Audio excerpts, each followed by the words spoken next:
Welcome to T-SAT. మనం ఇంతకుముందు class లోపల మూలకాల వర్గీకరణకు సంబంధించి వివిధ శాస్త్రవేత్తలు చేసిన ప్రయత్నాలు, అదేవిధంగా చివరిగా మెండలీఫ్ అనేటువంటి శాస్త్రవేత్త ఒక పట్టిక రూపాన్ని ఇచ్చి మెండలీఫ్ ఆవర్తన పట్టికను వివరించడం జరిగింది. ఆ మెండలీఫ్ ఆవర్తన పట్టికకి పరిణామంలో భాగంగా మనకి హెన్రీ మోస్లే అనేటువంటి శాస్త్రవేత్త ఆధునిక ఆవర్తన పట్టికని ప్రవేశపెట్టడం జరిగింది. ఈ ఆధునిక ఆవర్తన పట్టిక గురించి కూడా మనము పీరియడ్లు మరియు వాటిలో ఉన్నటువంటి మూలకాల గురించి నేర్చుకోవడం జరిగింది.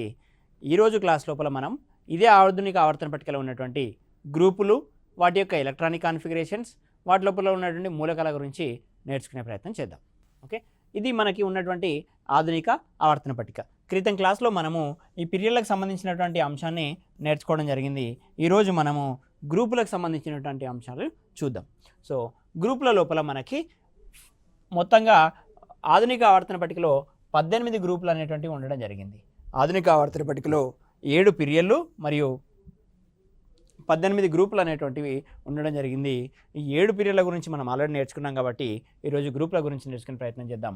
మొదటి గ్రూప్ని మనము 1A గ్రూప్గా పేర్కొనడం జరుగుతుంది. రెండవ గ్రూప్నే 2A గ్రూప్గా పేర్కొనడం జరుగుతుంది. మనకి మెండలీఫ్ ఆవర్తన పట్టికలో పరిణామం చెందిన కారణంగా ఈ ఏలు బీలు రావడం అనేటువంటి జరిగింది. వీటి గురించి పెద్దగా వరి అవ్వాల్సినటువంటి అవసరం లేదు. మీరు స్థూలంగా 1వ గ్రూపు, 2వ గ్రూపు, 3వ గ్రూపు, 4వ గ్రూపు, 5వ గ్రూపు, అలా 17వ గ్రూపు, 18వ గ్రూపు అలా అయినా గుర్తుంచుకోవచ్చు. మీరు గుర్తుంచుకోగలుగుతాననుకుంటే 1 మరియు 2వ గ్రూపులకు మాత్రమే 1A లేదా 2A గ్రూపులకి 1A లేదా 2A మాత్రమే, 1 లేదా 2వ గ్రూపులకు మాత్రమే 1A 2Aగా ఉంటుంది. మిగిలిన గ్రూప్ అన్నిటికీ కూడా బీలు అనేటువంటివి ఉంటాయి. ఆ తర్వాత 13 నుంచి 18 వరకు మళ్ళీ ఏలు అనేటువంటివి రావడం జరుగుతుంది. మీరు సింపుల్గా 1 నుంచి 18 వరకు గ్రూపులని గుర్తుంచుకోవచ్చు. ఇక్కడ 1వ గ్రూప్ యొక్క ఎలక్ట్రానిక్ కాన్ఫిగరేషన్, సాధారణ ఎలక్ట్రాన్ విన్యాసం కనుక చూసినట్లయితే 1వ గ్రూప్కి మనకి 1s1గా ఉండడం జరుగుతుంది. 1s1గా ఉండడం జరుగుతుంది. సో ఇక్కడ మనకి 1A గ్రూప్కి లేదా 1వ గ్రూప్కి సంబంధించినటువంటి సాధారణ ఎలక్ట్రాన్ విన్యాసం కనుక చూసినట్లయితే NS1గా మనము చెప్పడం జరుగుతుంది. ఈ N అంటే ఏంటనంటే ఆర్బిట్ నెంబర్. N అనేటువంటిది ఏంటి అని అంటే ఆర్బిట్ నెంబర్. ఇక్కడ మనకు మొదటి మూలకం అనేటువంటి హైడ్రోజన్ కనుక చూసినట్లయితే ఇక్కడ గమనించవచ్చు 1s1గా మనము ఎలక్ట్రానిక్ కాన్ఫిగరేషన్ని రాయడం జరుగుతుంది. అదే రెండవ మూలకానికి కనుక చూసినట్లయితే 1s2 2s1. లిథియం అనేటువంటిది 3 ఎలక్ట్రాన్లను కలిగి ఉంటుంది కాబట్టి 1s2 2s1. సో ఈ చివరి ఎలక్ట్రానిక్ కాన్ఫిగరేషన్నే మనము సాధారణ ఎలక్ట్రాన్ విన్యాసం అని పేర్కొనడం జరుగుతుంది. ఇక్కడ 2s1గా మీరు గమనించవచ్చు. లిథియం లోపల 2s1 అనేటువంటిది ఉంది. అదేవిధంగా బెరీలియం నెక్స్ట్ కనుక చూసినట్లయితే మనకి సోడియం అనేటువంటిది ఉంది. సోడియంకి 3s1, పొటాషియంకి 4s1, 5s1, 6s1, 7s1. So మొత్తంగా 1s1, 2s1, 3s1, 4s1, 5s1, 6s1, 7s1 and 8s1 ఆ విధంగా కంటిన్యూ అవుతూ ఉంటుంది. ఈ N అనేటువంటిది మారుతూ ఉంటుంది. కానీ ఇక్కడ ఉన్నటువంటి S ఏదైతే ఉందో S అనేటువంటిది S లోపల ఒకే ఒక ఎలక్ట్రాన్ అనేటువంటిది ఉండడం జరుగుతుంది.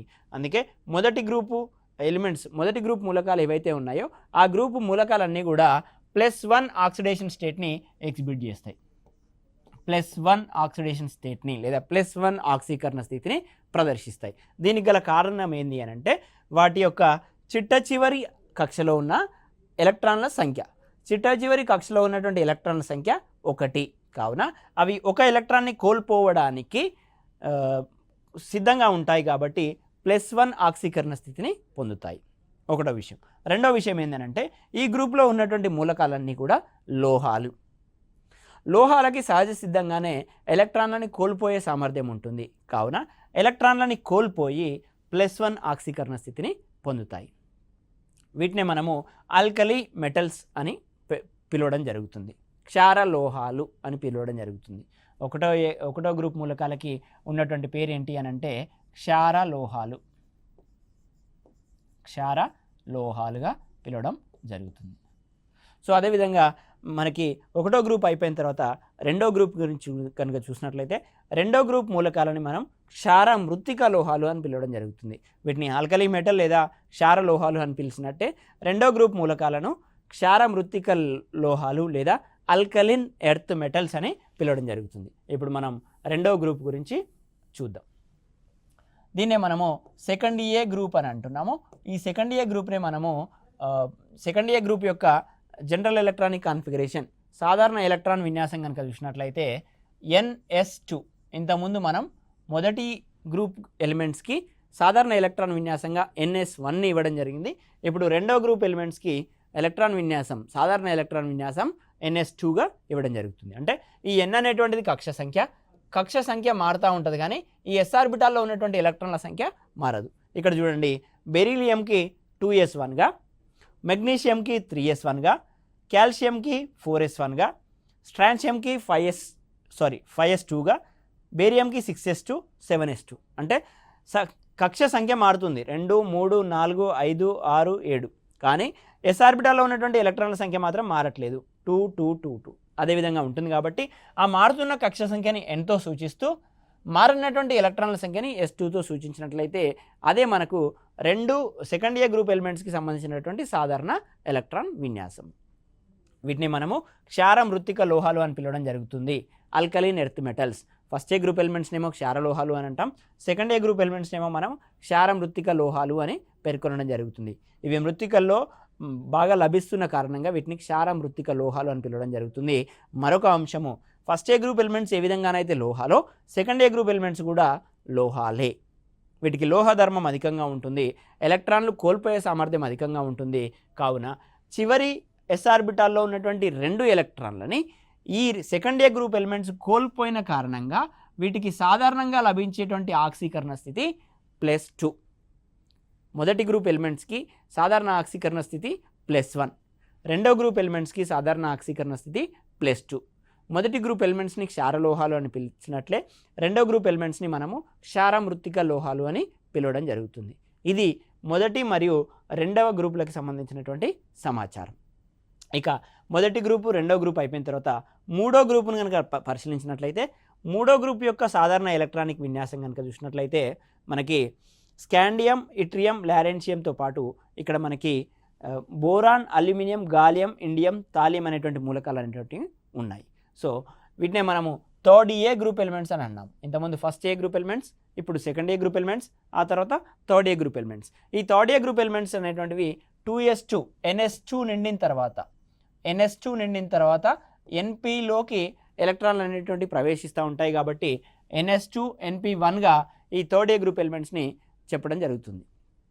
ఓకేనా? సో ఇది మనకి థర్డ్ ఏ గ్రూప్కి సంబంధించినటువంటి జనరల్ ఎలక్ట్రానిక్ విన్యాసం, సాధారణ ఎలక్ట్రాన్ విన్యాసం NS2 NP1. చూడండి, ఇక్కడ బోరాన్ యొక్క ఎలక్ట్రాన్ విన్యాసం అనేటువంటిది 2s2 2p1గా ఉండడం జరుగుతుంది. అదేవిధంగా అల్యూమినియంది 3s2 3p1, గాలియంది 4s2 4p1, 5s2 5p1, థాలియంది 6s2 6p1. అదేవిధంగా మొత్తంగా ఈ మారుతున్న సంఖ్యని మనం ఎంతో సూచిస్తున్నాము, కానీ మారనటువంటి ఎస్లో ఉన్న రెండు ఎలక్ట్రాన్లు, పిలో ఉన్న ఒక ఎలక్ట్రాన్ని NS2 NP1తో సూచించడం జరుగుతుంది. ఈ రకంగా థర్డ్ ఏ గ్రూప్ ఎలిమెంట్స్ కనుక మూడు ఎలక్ట్రాన్లని కోల్పోతే మనకి ఈ ఎలిమెంట్స్కి +3 ఆక్సీకరణ స్థితి అనేటువంటిది వస్తుంది. Boron +3, aluminium +3, gallium +3, indium +3. So first A group ఎలిమెంట్స్కి మనకి సాధారణ ఆక్సీకరణ స్థితి +1, సెకండ్ ఏ గ్రూప్ ఎలిమెంట్స్కి సాధారణ ఆక్సీకరణ స్థితి +2, థర్డ్ ఏ గ్రూప్ ఎలిమెంట్స్కి సాధారణ ఆక్సీకరణ స్థితి +3గా ఉండడం జరుగుతుంది. ఇది మనకి ఇప్పటివరకు ఈ మూడు గ్రూపులకు సంబంధించినటువంటి ఇన్ఫర్మేషన్. నెక్స్ట్ మనము 14th గ్రూప్ లేదా 4th ఏ గ్రూప్ ఎలిమెంట్స్ కనుక చూసినట్లయితే కార్బన్, సిలికాన్, జెర్మేనియం, టిన్, లెడ్ అనేటువంటివి ఈ గ్రూప్లో ఉన్నటువంటి మూలకాలు. అదేవిధంగా వీటి యొక్క సాధారణ ఎలక్ట్రాన్ విన్యాసాన్ని కనుక చూసినట్లయితే ఇది 13th గ్రూప్కి సంబంధించింది, 14th గ్రూప్కి సంబంధించింది NS2, ఈ 14th గ్రూప్కి సంబంధించింది NS2 NP2. ఈ రకంగా మనకు ఈ సాధారణ ఎలక్ట్రాన్ విన్యాసాలు అనేటువంటివి 13th గ్రూప్కి NS2 NP1 గాను, 14th గ్రూప్కి NS2 NP2 గాను ఉండడం జరుగుతుంది. ఇక్కడ కార్బన్, సిలికాన్, జెర్మేనియం, టిన్, లెడ్ అనేటువంటి మూలకాలు ఉన్నాయి. ఇవన్నీ మూలకాలు కూడా 4 ఎలక్ట్రాన్లని కోల్పోవడం లేదా 4 ఎలక్ట్రాన్లని గ్రహించడం అనేటువంటిది జరుగుతూ ఉంటుంది. ఈ 14th గ్రూప్ విషయంలో మనం +1 +2 +3 అని సూచించకుండా సహ సంయోజకతని ఇక్కడ ఇవ్వడం జరుగుతుంది. అది 4గా ఉంటుంది. ఈ 14th గ్రూప్కి మనకి ఉన్నటువంటి సంయోజకత ఎంత అని అంటే 4. ఇవి 4 ఎలక్ట్రాన్లను కోల్పోవడం కానీ 4 ఎలక్ట్రాన్లని గ్రహించడం కానీ చేస్తూ ఉంటాయి. అందుకే దీన్ని సహ సంయోజకత అని అంటాము. NS2NP2 అనేటువంటిది సాధారణ ఎలక్ట్రాన్ విన్యాసం. 14th గ్రూప్కి సంబంధించినటువంటి సాధారణ ఎలక్ట్రాన్ విన్యాసం NS2NP2. అదేవిధంగా 15th గ్రూప్ని కనుక చూసినట్లయితే nitrogen, phosphorus, arsenic, antimony, bismuth ఈ మూలకాలు మనకి 15th గ్రూప్ లోపల ఉండడం జరిగింది. ఒకసారి స్థూలంగా గమనించినట్లయితే పోటీ పరీక్ష లోపల ఏదైనా ఒక మూలకాన్ని ఇచ్చి ఇది ఆవర్తన పట్టికలో ఏ గ్రూపుకి చెందినది, ఏ పీరియడ్కి చెందినది అని అడుగుతున్నారు. అటువంటి ప్రశ్నలు మనకు ఈ గ్రూపుల నుంచి రావడం జరిగింది. 1వ ఏ గ్రూప్, 2వ ఏ గ్రూప్ నుంచి ప్రధానంగా రావడం జరిగింది. వాటితో పాటుగా ఈ 13, 14, 15 గ్రూపుల గురించి కూడా నేర్చుకుందాము. 14 గ్రూప్ వరకు చూడడం జరిగింది. ఇప్పుడు 15వ group nitrogen, phosphorus, arsenic, antimony, bismuth అనేటువంటివి 15వ గ్రూప్లో ఉన్నటువంటి మూలకాల సంఖ్య. వీటి యొక్క సాధారణ ఎలక్ట్రాన్ విన్యాసాన్ని కనుక చూసినట్లయితే ఈ విధంగా కంటిన్యూ అవుతూ ఉంటుంది. NS2NP1, NS2NP2. ఇప్పుడు 15వ గ్రూప్ది కనుక చూసినట్లయితే NS2NP3, NS2NP3గా ఉండడం జరుగుతుంది. NS2NP3 15వ గ్రూప్ది. అదేవిధంగా 16వ గ్రూప్ది కనుక చూసినట్లయితే NS2NP4 అవుతుంది. సో ఇప్పుడు NS2NP3 ఉంది కదా. అష్టక విన్యాసం అనే ఒక కాన్సెప్ట్ని మనం చూడడం జరిగింది. అష్టక విన్యాసం లోపల చిట్ట చివరి ఆర్బిట్ లోపల 8 ఎలక్ట్రాన్లు ఉంటే దాన్ని అష్టక విన్యాసం అని, ఆ రకమైన అష్టక విన్యాసాన్ని కలిగిన పరమాణువులు అధిక స్థిరత్వాన్ని పొంది ఉంటాయి. కావున ఇక్కడ NS2NP3 3+2 5 ఎలక్ట్రాన్స్ అనేటువంటివి ఇక్కడ ఉండడం జరిగింది. అష్టక విన్యాసాన్ని పొందడం కోసము మరో 3 ఎలక్ట్రాన్లను గ్రహించాల్సి ఉంటుంది. సో 3 ఎలక్ట్రాన్లను గ్రహించి అష్టక విన్యాసాన్ని పొందడం జరుగుతుంది ఈ గ్రూప్ ఎలిమెంట్స్ అన్నీ కూడా. సో అందుకోసమే నైట్రోజన్ అనేటువంటిది +3 ఆక్సిడేషన్ స్టేట్ని, ఫాస్ఫరస్ కూడా +3 ఆక్సిడేషన్ స్టేట్ని, ఆ విధంగా ఆక్సీకరణ స్థితిని పొందడం జరుగుతుంది. ఇంకా మనకున్నటువంటి 16th గ్రూప్, వీటినే మనం చాల్కోజన్లు అని పిలవడం జరుగుతుంది. చాల్కోజన్లు, దీన్నే ఆక్సిజన్ ఫ్యామిలీ అని కూడా చెప్పడం జరుగుతుంది. ఈ 16వ గ్రూప్లో ఉన్నటువంటి ఆ మూలకాలను కనుక గమనించినట్లయితే oxygen, sulphur, selenium, tellurium, polonium. మరొకసారి చదువుతున్నాను. Oxygen, sulphur, selenium, tellurium, polonium అనేటువంటివి 16వ గ్రూపుకి సంబంధించినటువంటి మూలకాలు.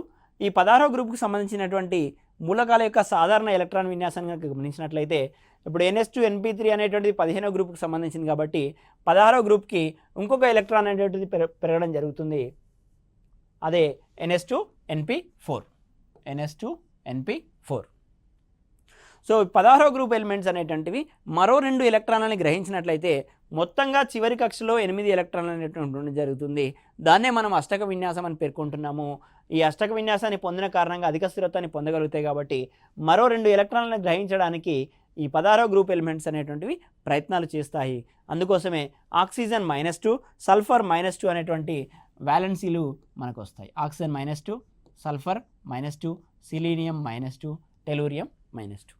ఆ విధంగా ఆక్సిజన్ సల్ఫర్లకి ఒకే రకమైనటువంటి -2 ఆక్సీకరణ స్థితులు అనేటువంటివి వస్తాయి. వీటి యొక్క సాధారణ ఎలక్ట్రాన్ విన్యాసాన్ని గమనించినట్లయితే NS2NP4. అదే ఆక్సిజన్ యొక్క విషయం లోపల 2s2 సల్ఫర్ విషయం లోపల 3s2 సిలీనియం విషయం లోపల 4s2 అంటే ఈ N అనేటువంటి సంఖ్య మారుతూ ఉంటుంది. కానీ Sలో ఉన్న 2 ఎలక్ట్రాన్లు, Pలో ఉన్నటువంటి 4 ఎలక్ట్రాన్లు మారకుండా మొత్తంగా ఒకే రకమైనటువంటి ఎలక్ట్రాన్ విన్యాసాన్ని ఈ 16వ గ్రూపు మూలకాలు అనేటువంటి కలిగి ఉంటాయి.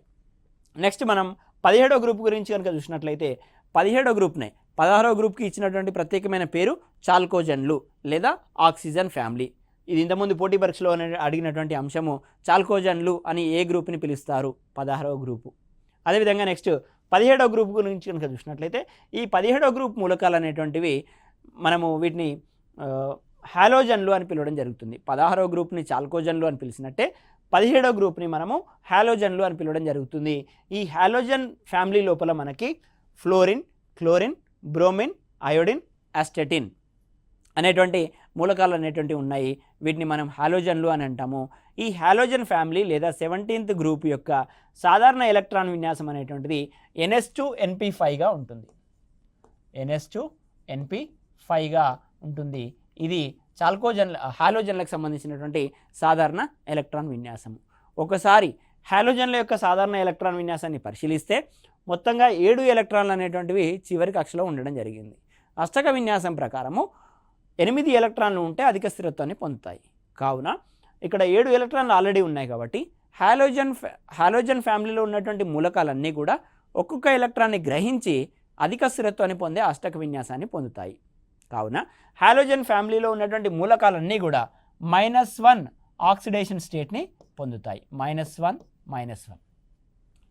ఆక్సిడేషన్ స్టేట్ని పొందుతాయి. చూడండి ఇక్కడ NH2NP5 X అనేటువంటిది ఒక హాలోజన్ అనుకుంటే X+1 electron gives rise to X-1. అన్ని హాలోజన్లు కూడా -1 ఆక్సీకరణ స్థితిని పొందుతాయి. ఇది హాలోజన్లకు సంబంధించినటువంటి ఇన్ఫర్మేషన్. ఇటు చివరన 2 గ్రూపులు, అటు చివరన 2 గ్రూపుల నుంచి పోటీ పరీక్షల్లో అనేకసార్లు ప్రశ్నలు అడిగినటువంటి సందర్భం. ఇక్కడ ఫస్ట్ ఏ, సెకండ్ ఏ క్షారలోపాలు, క్షారమత్రిక లోహాలు. అదేవిధంగా 16th గ్రూప్ అనేటువంటిది చాల్కోజన్లు, 17th గ్రూప్ అనేటువంటిది హాలోజన్లు. అదేవిధంగా 18th గ్రూప్ ఏదైతే ఉందో ఈ 18th గ్రూప్నే మనము జడవాయువులు అని పేర్కొనడం జరుగుతుంది. ఇక్కడ NH2NP5 అనేటువంటిది హాలోజన్లకు సంబంధించినటువంటి ఎలక్ట్రాన్ విన్యాసము. ఆ తర్వాత 17th గ్రూప్ తర్వాత మనకు ఉన్నటువంటి గ్రూపు 18th గ్రూప్. ఈ 18th గ్రూప్ యొక్క ఎలక్ట్రాన్ విన్యాసాన్ని కనుక గమనించినట్లయితే 18th గ్రూప్ యొక్క ఎలక్ట్రాన్ విన్యాసాన్ని కనుక గమనించినట్లయితే NH2NP6 అనేటువంటిది ఉంటుంది. NH2NP6 N అనేటువంటిది చివరి కక్ష అనుకున్నట్లయితే చూడండి 6+2 చివరి కక్ష లోపల ఆల్రెడీ 8 ఎలక్ట్రాన్లు అనేటువంటివి ఉన్నాయి. సో ఈ గ్రూపుకి చెందినటువంటి మూలకాలు ఏ రకంగానూ ఎలక్ట్రాన్లను గ్రహించలేవు, ఏ రకంగానూ ఎలక్ట్రాన్లను దానం చేయలేవు. ఎందుకనంటే ఈ NH2NP6 అనేటువంటిది అష్టక విన్యాసాన్ని ఆల్రెడీ పొంది ఉంది. అష్టక విన్యాసాన్ని పొందిన కారణంగా అధిక స్థిరత్వాన్ని కలిగి ఉంటాయి. ఎలక్ట్రాన్లను దానం చేయడం కానీ, ఎలక్ట్రాన్లను గ్రహించడం కానీ, రసాయన చర్యలో పాల్గొనడం కానీ చాలా అరుదుగా ఉంటుంది. కాబట్టి వీటిని జడ వాయువులు అని అంటాం. ఇంగ్లీష్ లోపల ఇనర్ట్ గ్యాసెస్ అని పేర్కొనడం జరుగుతుంది. ఎలక్ట్రోపాజిటివిటీ, ఎలక్ట్రోనెగటివిటీ, అయనైజేషన్ ఎనర్జీ అన్ని విలువలు కూడా సున్నాగా ఉంటాయి. కాబట్టి వీటినే 0 గ్రూప్ ఎలిమెంట్స్ అని కూడా పిలవడం జరుగుతుంది. 18th గ్రూప్ ఎలిమెంట్స్కి ఉన్నటువంటి మరో పేరు 0 గ్రూప్ ఎలిమెంట్స్, ఇనర్ట్ గ్యాసెస్, జడవాయువులు అని పేర్కొనడం జరుగుతుంది. దీనికి గల కారణం అష్టక విన్యాసాన్ని కలిగి ఉండం NH2NP6. ఒకసారి కనుక చూసినట్లయితే హీలియం ఒక ప్రత్యేకమైనటువంటి మూలకము. కేవలం హీలియంలో ఎలక్ట్రాన్ విన్యాసం అనేటువంటిది NH2NP6గా కాకుండా కేవలం 1s2గా మాత్రమే ఉండేటువంటి అవకాశం ఉంది. అయినా కూడా హీలియం యొక్క ధర్మాలు అనేటువంటివి మిగిలిన జడవాయువుల యొక్క ధర్మాలను పోలి ఉన్న కారణంగా హీలియంని ఈ 18th గ్రూప్లో పెట్టడం జరిగింది.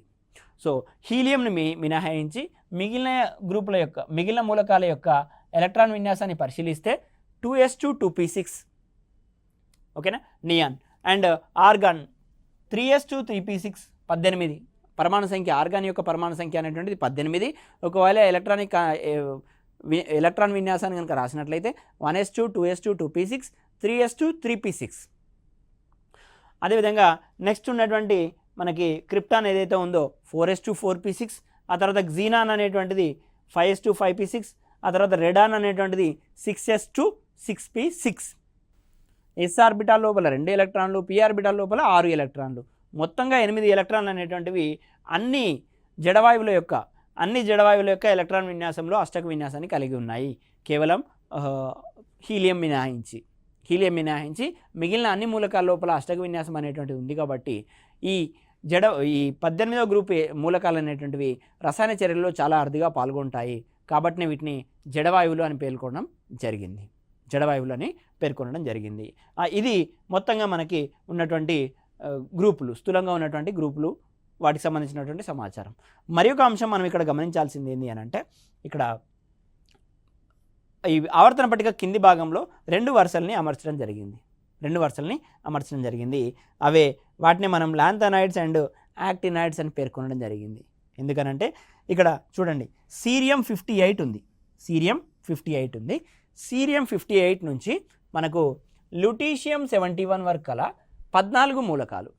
సీరియం 58 నుంచి ల్యూటీషియం 71 వరకు గల 14 మూలకాలు వీటికి ముందున్న మూలకం యొక్క ధర్మాలని కలిగి ఉంటాయి. మరోసారి చెప్తున్నాను, సీరియం 58 నుంచి ల్యూటీషియం 71 వరకు గల 14 మూలకాలు దీనికి ముందున్న మూలకం యొక్క ధర్మాలను పోలి ఉంటాయి. అంటే సీరియంకి ముందున్న మూలకం సీరియం 58 అనుకున్నట్లయితే సీరియంకి ముందున్న మూలకం ఏంటి అని అంటే 57th వన్ ఏంటి అని అంటే లాంథనం. లాంథనం తర్వాత ఉన్న 14 మూలకాలు లాంథనం యొక్క ధర్మాలని కలిగి ఉంటాయి. కాబట్టి ఈ శ్రేణిని లాంథనైడ్స్ అని పేర్కొనడం జరిగింది. ఈ శ్రేణిని లాంథనైడ్స్ అని పేర్కొనడం జరిగింది. అదేవిధంగా థోరియం 90 నుంచి మనకు లారెన్షియం 103 వరకు, థోరియం 90 నుంచి లారెన్షియం 103 వరకు గల 14 మూలకాలు వీటికి ముందున్న మూలకం యొక్క ధర్మాలని పోలి ఉంటాయి. అంటే థోరియం అనేటువంటిది 90 అనుకున్నట్లయితే థోరియంకి ముందున్నటువంటి మూలకం ఏంటది? 89th ఎలిమెంట్, అదే యాక్టీనియం. అంటే యాక్టీనియం తర్వాత ఉన్నటువంటి 14 మూలకాలు యాక్టీనియం యొక్క ధర్మాలనే పోలి ఉన్నాయి. ఈ విధంగా యాక్టీనియం యొక్క ధర్మాలనే పోలి ఉన్న కారణంగా ఈ శ్రేణిని యాక్టినాయిడ్స్ అని పేర్కొనడం జరుగుతుంది. సో ఈ ఆవర్తన పట్టిక కింది భాగంలో ఉన్నటువంటి 2 వరుసలను లాంథనైడ్స్ లేదా యాక్టినాయిడ్స్ అని పేర్కొనడం జరిగింది. వీటి యొక్క సాధారణ ఎలక్ట్రాన్ విన్యాసాలు అనేటువంటివి 4Fn 5d021 6s2 అండ్ అదేవిధంగా 5Fn 6002 అండ్ 7s2. ఈ విధంగా సాధారణ ఎలక్ట్రాన్ విన్యాసాలు లాంథనైడ్స్ అండ్ యాక్టినాయిడ్స్ అని పేర్కొనడం జరిగింది. ఇది ఆధునిక ఆవర్తన పట్టికకు సంబంధించినటువంటి సమాచారం. ఇంకా మూలకాలని ఇంకొక రకంగా మనము బ్లాకులుగా కూడా వర్గీకరించవచ్చు. ఈ బ్లాకుల వర్గీకరణకి ఆధారం ఏంటి అని అంటే, ఏదైనా ఒక ఎలక్ట్రాన్ని తీసుకున్నప్పుడు, ఏదైనా ఒక మూలకాన్ని తీసుకున్నప్పుడు ఆ మూలకం యొక్క పరమాణు ఎలక్ట్రాన్ విన్యాసాన్ని గమనించినట్లయితే, ఫర్ ఎగ్జాంపుల్ ఇక్కడ నేను సోడియం అనేటువంటి మూలకాన్ని తీసుకుంటున్నాను. ఈ సోడియం అనేటువంటి మూలకం యొక్క పరమాణు సంఖ్య అనేటువంటిది 11. పరమాణు సంఖ్య 11. ఎలక్ట్రాన్ విన్యాసాన్ని రాసినట్లయితే 1s2 2s2 2p6. ఇక్కడ వరకు ఎన్ని ఎలక్ట్రాన్లు అయిపోయినాయి? మనకు 10 ఎలక్ట్రాన్లు అనేటువంటివి కంప్లీట్ అవ్వడం జరిగింది. 11వ ఎలక్ట్రాన్ అనేటువంటిది 3s1లోకి ప్రవేశిస్తుంది. 3s1లోకి ప్రవేశిస్తుంది. ఓకేనా? ఇంకా ఇంకొక ఎలిమెంట్ ఏదైనా తీసుకుందాం, మనము బెరీలియం తీసుకుందాం. బెరీలియం యొక్క పరమాణు సంఖ్య గమనించి ఎలక్ట్రాన్ విన్యాసాన్ని కనుక గమనించినట్లయితే బెరీలియంలో ఉన్నటువంటి చివరి ఎలక్ట్రాన్ అనేటువంటిది s ఆర్బిటాల్లోకి వెళ్లకుండా వేరే ఆర్బిటాల్లోకి వెళ్ళడం జరుగుతుంది. బెరీలియం యొక్క హైడ్రోజన్ మొదటి మూలకం అనుకున్నట్లయితే హీలియం, లిథియం, బెరీలియం 4 అవుతుంది. సో 1s2 2s2 అనేటువంటిది మనకు ఎలక్ట్రాన్ విన్యాసము. దీనిలో కూడా చివరి ఎలక్ట్రాన్ అనేటువంటిది మనకి s ఆర్బిటాల్లోకి వెళ్తుంది. నెక్స్ట్ బోరాన్ కనుక తీసుకున్నట్లయితే బోరాన్ యొక్క పరమాణు సంఖ్య అనేటువంటిది 5గా ఉంటుంది. దీన్ని గమనించినట్లయితే 1s2 2s2 2p1. ఇక్కడ చూడండి, సోడియం యొక్క చివరి ఎలక్ట్రాన్ అనేటువంటిది s ఆర్బిటాల్లోకి ప్రవేశిస్తుంది. బెరీలియం యొక్క చివరి ఎలక్ట్రాన్ అనేటువంటిది s ఆర్బిటాల్లోకి ప్రవేశిస్తుంది. అదేవిధంగా బోరాన్ యొక్క చివరి ఎలక్ట్రాన్ అనేటువంటిది p ఆర్బిటాల్లోకి ప్రవేశిస్తుంది. మరొకసారి చెప్తున్నాను, సోడియం యొక్క చివరి ఎలక్ట్రాన్ s ఆర్బిటాల్లోకి ప్రవేశిస్తుంది. బెరీలియం యొక్క చివరి ఎలక్ట్రాన్ s ఆర్బిటాల్లోకి ప్రవేశిస్తుంది. బోరాన్ యొక్క చివరి ఎలక్ట్రాన్ అనేటువంటిది p ఆర్బిటాల్లోకి ప్రవేశిస్తుంది. ఈ విధంగా ఒక పరమాణువులో ఉన్నటువంటి చివరి ఎలక్ట్రాన్ ఏ ఆర్బిటాల్లోకి ప్రవేశిస్తుంది అనే అంశాన్ని ఆధారం చేసుకొని మూలకాలని బ్లాకులుగా వర్గీకరించడం జరిగింది. ఒకవేళ ఒక మూలకం యొక్క చివరి ఎలక్ట్రాన్ అనేటువంటిది s ఆర్బిటాల్లో కనుక ప్రవేశించినట్లయితే ఆ మూలకాన్ని s బ్లాక్ మూలకంగా వర్గీకరించడం జరిగింది. అదేవిధంగా ఒక మూలకం యొక్క చివరి ఎలక్ట్రాన్ అనేటువంటిది p ఆర్బిటాల్లో కనుక ప్రవేశిస్తే ఆ మూలకాన్ని p బ్లాక్ మూలకంగా వర్గీకరించడం జరిగింది, p బ్లాక్లో పెట్టడం జరిగింది.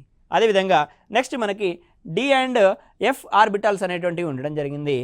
ఒక మూలకం యొక్క చివరి ఎలక్ట్రాన్ అనేటువంటిది d బ్లాక్లో కనుక ప్రవేశించినట్లయితే దాన్ని మనము d బ్లాక్ మూలకంగా చెప్పడం జరుగుతుంది. అదేవిధంగా f ఆర్బిటాల్లోకి ప్రవేశించినట్లయితే f బ్లాక్ మూలకంగా చెప్పడం జరిగింది. ఇంకొక విషయం ఏంటంటే s బ్లాక్ మూలకాలు, మరి ఆవర్తన పట్టికలో s బ్లాక్ మూలకాలు ఏంటి అని అంటే 1వ మరియు 2వ గ్రూపుకు చెందినటువంటి మూలకాలన్నీ కూడా s బ్లాక్ మూలకాలుగా ఉండడం జరుగుతుంది. p బ్లాక్ మూలకాలు ఏంటి అని అంటే 13వ గ్రూప్ నుంచి 18వ గ్రూప్ వరకు ఉన్నటువంటి మూలకాలన్నీ కూడా ఇంతకుముందు మనము సాధారణ ఎలక్ట్రాన్ విన్యాసాన్ని గమనించినప్పుడు ns2 np1 నుంచి ns2 np1 ns2 np2 ns2 np3 ns2 np4 ns2 np5 ns2 np6 13 నుంచి 18 వరకు ఉన్నటువంటి గ్రూపులన్నీ కూడా p బ్లాక్ మూలకాలుగా వర్గీకరించడం జరిగింది. ఫస్ట్ ఏ మరియు సెకండ్ ఏ గ్రూప్ ఎలిమెంట్స్ లోపల సాధారణ ఎలక్ట్రాన్ విన్యాసం అనేటువంటిది NS1 గాను NS2 గాను ఉంది. అంటే ఎస్ ఆర్బిటాల్లోకి చివరి ఎలక్ట్రాన్లు ప్రవేశిస్తున్న కారణంగా ఆ రెండు గ్రూపులని ఎస్ బ్లాక్ మూలకాలుగా చెప్పడం జరిగింది. అదేవిధంగా డి ఆర్బిటాల్లోకి 3 నుండి 12 వరకు గ్రూపులన్నీ కూడా డి బ్లాక్ మూలకాలుగా, ఎఫ్ బ్లాక్ మూలకాలు ఇంతకుముందు మనము ఆవర్తన పట్టికలో దిగువ భాగంలో 2 శ్రేణులను గమనించాము. ఆ 2 శ్రేణులే ఎఫ్ బ్లాక్ ఎలిమెంట్స్. వాటిని మనం 4F మరియు 5Fగా వర్గీకరించడం జరిగింది. మరొకసారి పీరియాడిక్ టేబుల్ తీసుకొని వాటి గురించి చూద్దాం. సో ఇది మనకున్నటువంటి ఆధునిక ఆవర్తన పట్టిక. ఈ ఆవర్తన పట్టికని మనం SPDF బ్లాకులుగా విభజిస్తే ఈ రకంగా ఉంటుంది. ఇక్కడ ఉన్నటువంటి ఫస్ట్ ఏ మరియు సెకండ్ ఏ గ్రూప్ ఎలిమెంట్స్, ఒకటో గ్రూపు రెండవ గ్రూప్ని ఎస్ బ్లాక్ మూలకాలుగా మనం వర్గీకరించడం జరిగింది. అదేవిధంగా ఇక్కడ ఉన్నటువంటి 13 నుంచి 18 వరకు ఏవైతే గ్రూపులు ఉన్నాయో ఈ 13 నుంచి 18 వరకు ఉన్న గ్రూపుల్ని పి బ్లాక్ ఎలిమెంట్స్గా వర్గీకరించడం జరిగింది. డి బ్లాక్ ఎలిమెంట్స్ ఈ మధ్యలో ఉన్నటువంటి 3వ గ్రూప్ నుంచి 12వ గ్రూప్ వరకు ఉన్నటువంటి గ్రూపులన్నింటినీ కూడా డి బ్లాక్ ఎలిమెంట్స్గా వర్గీకరించడం జరిగింది. అదేవిధంగా ఆవర్తన పట్టిక కింది భాగంలో ఉన్నటువంటి మూలకాలనే మనము ఎఫ్ బ్లాక్ ఎలిమెంట్స్గా చెప్పడం జరిగింది. ఎందుకనంటే లాంతనం తర్వాత ఉన్నటువంటి సీరియం నుంచి లూటీషియం వరకు చివరి ఎలక్ట్రాన్ అనేటువంటిది 4F ఆర్బిటాల్లోకి ప్రవేశిస్తున్న కారణంగా వీటినే 4F సిరీస్ అని పేర్కొనడం జరుగుతుంది. అదేవిధంగా థోరియం నుంచి లారెన్షియం వరకు ఉన్నటువంటి ఎలక్ట్రాన్ల మూలకాల యొక్క చివరి ఎలక్ట్రాన్ అనేటువంటిది 5Fలోకి ప్రవేశిస్తుంది. 5F ఆర్బిటాల్లోకి ప్రవేశిస్తుంది కాబట్టి వీటిని మనం 5F సిరీస్ అని పేర్కొనడం జరుగుతుంది. వీటిని లాంథనైడ్స్ అని అన్నాము, ఎందుకంటే లాంతనం ధర్మాలను కలిగి ఉన్నాయి. వీటిని యాక్టినైడ్స్ అని అన్నాము, ఈ మూలకాలన్నీ కూడా యాక్టినియం యొక్క ధర్మాలు కలిగి ఉన్నాయని మనం ఇంతకుముందుకే నేర్చుకున్నాము. ఇది మూలకాలకి సంబంధించి బ్లాకులుగా వర్గీకరణ. మరొక రకంగా చూసినట్లయితే మూలకాలని మనము ప్రాతినిధ్య మూలకాలు, పరివర్తన మూలకాలు, అంతర పరివర్తన మూలకాలు, జడ వాయువులుగా మనం వర్గీకరించవచ్చు. అంటే మూలకాలు ప్రాతినిధ్య మూలకాలు, పరివర్తన మూలకాలు. పరివర్తన మూలకాలు అని అంటే ఒక మూలకం యొక్క ధర్మాలు అనేటువంటివి ఇటు నుంచి ఇటువైపు వెళ్తున్న కొలది మారుతూ ఉంటాయి కాబట్టి వాటిని మనము ట్రాన్సిషన్ ఎలిమెంట్స్ అని పేర్కొనడం జరుగుతుంది. అండ్ అదేవిధంగా ఇన్నర్ ట్రాన్సిషన్ అంతర పరివర్తన మూలకాలను పేర్కొనడం జరుగుతుంది. అదేవిధంగా ఇనర్ట్ గ్యాసెస్ జడవాయువులు అని పేర్కొనడం జరుగుతుంది. వీటిని ఇంగ్లీష్లో రిప్రజెంటేటివ్ ఎలిమెంట్స్ అని పేర్కొనడం జరుగుతుంది. మూలకాల యొక్క ధర్మాలను ఆధారం చేసుకొని ప్రాతినిధ్య మూలకాలు, పరివర్తన మూలకాలు, అంతర పరివర్తన మూలకాలు, జడవాయువులు అని పేర్కొనడం జరిగింది. ఇక్కడ ప్రాతినిధ్య మూలకాలు ఏంటి అని అంటే 1A, 2A, 3A, 4A, 5A, 6A, 7A. And అదేవిధంగా పరివర్తన మూలకాలు ఏంటి అని అంటే 3వ గ్రూపు నుంచి 12వ గ్రూప్ వరకు ఉన్నటువంటి మూలకాలు అన్నీ కూడా పరివర్తన మూలకాలు. అంతర పరివర్తన మూలకాలు ఏంటి అని అంటే ఆవర్తన పట్టిక యొక్క కింది భాగంలో అమర్చిన 2 శ్రేణులు కూడా 4F, 5F అనేటువంటివి అంతర పరివర్తన మూలకాలుగా చెప్పడం జరిగింది. అదేవిధంగా జడవాయువులు ఏవైతే ఉన్నాయో 18వ గ్రూప్ చివరన ఉన్నటువంటి జడవాయువులు ఏవైతే ఉన్నాయో వాటిని మనము 18వ గ్రూపు వాటిని మనం జడవాయువులు లేదా ఇనర్ట్ గ్యాసెస్ అని పేర్కొనడం జరిగింది. మరొకసారి మనము పీరియాడిక్ టేబుల్ తీసుకొని ఈ గ్రూపులు ఎక్కడెక్కడ ఉన్నాయన్న విషయాన్ని చూద్దాం. చూడండి, ఇక్కడ రిప్రజెంటేటివ్ ఎలిమెంట్స్ అని చెప్పడం జరిగింది. సో రిప్రజెంటేటివ్ ఎలిమెంట్స్ అనేటువంటివి చెప్పడం జరిగింది. ఇక్కడ ట్రాన్సిషన్ ఎలిమెంట్స్ అంటే వీటిని పరివర్తన మూలకాలు అని మనం తెలుగులో అంటాము. పరివర్తన మూలకాలు. ఎందుకు పరివర్తన మూలకాలు అని అంటామనంటే ఈ చివరన ఉన్నటువంటి ఎలిమెంట్స్ అన్నీ మూలకాలన్నీ కూడా లోహాలు, ఆ చివరన ఉన్నటువంటి లోహాలన్నీ కూడా అలోహాలు. ఈ విధంగా కొన్ని ధర్మాలు ఇటువైపు నుంచి అటువైపుకి పరివర్తనం చెందుతున్న కారణంగా వీటిని పరివర్తన మూలకాలు అని పేర్కొనడం జరిగింది. పరివర్తన మూలకాలు అని పేర్కొనడం జరిగింది. వీటినే డి ఎలిమెంట్స్ అని కూడా చెప్తారు. చూడండి, ఇక్కడ నుంచి 3వ గ్రూప్ నుంచి 12వ గ్రూప్ వరకు ఉన్నటువంటి ఎలిమెంట్స్ అన్నీ కూడా పరివర్తన మూలకాలు. మరి ప్రాతినిధ్య మూలకాలు ఏంటి అని అంటే ప్రాతినిధ్య మూలకాలు అనేటువంటివి ఫస్ట్ గ్రూప్, సెకండ్ గ్రూప్, అదేవిధంగా ఇక్కడ కూడా చూడండి రిప్రజెంటేటివ్ ఎలిమెంట్స్. ప్రాతినిధ్య మూలకాలను ఇంగ్లీష్లో రాయడం జరిగింది. 13 నుంచి మనకి 18 వరకు ఉన్నటువంటి గ్రూప్ ఎలిమెంట్స్ అన్నీ కూడా ప్రాతినిధ్య మూలకాల కిందికి రావడం జరుగుతుంది. పరివర్తన మూలకాల గురించి చూసాం, ప్రాతినిధ్య మూలకాల గురించి చూసాము. నెక్స్ట్ అంతర పరివర్తన మూలకాలు. ఇక్కడ అంతర పరివర్తన మూలకాలు అని అంటే ఇక్కడ 18వ గ్రూప్ అనేటువంటిది ప్రాతినిధ్య మూలకాల కిందికి రాదు, కేవలము రిప్రజెంటేటివ్ ఎలిమెంట్స్ అనేటువంటిది 17వ గ్రూప్ వరకు మాత్రమే వస్తుంది. ఇక్కడ అంతర పరివర్తన మూలకాలు అని అంటే 4F సిరీస్, ఇక్కడ ఉన్నటువంటి 4F సిరీస్, అదేవిధంగా 5F సిరీస్. ఇంకా మనకి ఇనర్ట్ గ్యాసెస్ అని అంటే ఈ నోబుల్ గ్యాసెస్ లేదా జడవాయువులు అని ఈ 18వ గ్రూప్కి సంబంధించినటువంటి అంశాన్ని మనం గమనించవచ్చు. ఈ విధంగా మూలకాలని వర్గీకరణ లోపల డి బ్లాక్ ఎస్పిడిఎఫ్ బ్లాకులు గాను, అదేవిధంగా పరివర్తన మూలకాలు, అంతర పరివర్తన మూలకాలు, ప్రాతినిధ్య మూలకాలు, జడవాయువులు గాను విభజించడం జరిగింది. వీటి నుంచి మనకి పోటీ పరీక్షలో ఏ రకంగా ప్రశ్న వచ్చినా కూడా మనం ఇప్పుడు సమానం చేసే విధంగా మనం వీటి గురించి వివరించుకోవడం జరిగింది. మరో క్లాస్లో కొత్త పాఠ్యాంశంతో మీ ముందుకు వస్తాను. Thank you one and all.